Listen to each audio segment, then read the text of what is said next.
How to recover deleted iPhone photos and videos.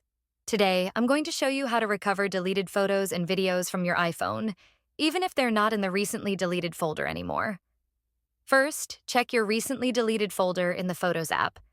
Open the app, go to the Albums tab, scroll down to Recently Deleted, select the files you want to recover, and tap Recover.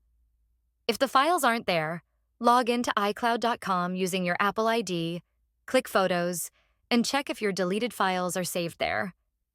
You can also restore your iPhone from an iCloud backup by going to Settings, General, Transfer, or Reset iPhone, erase all content and settings, then following the setup process to restore a backup created before the files were deleted.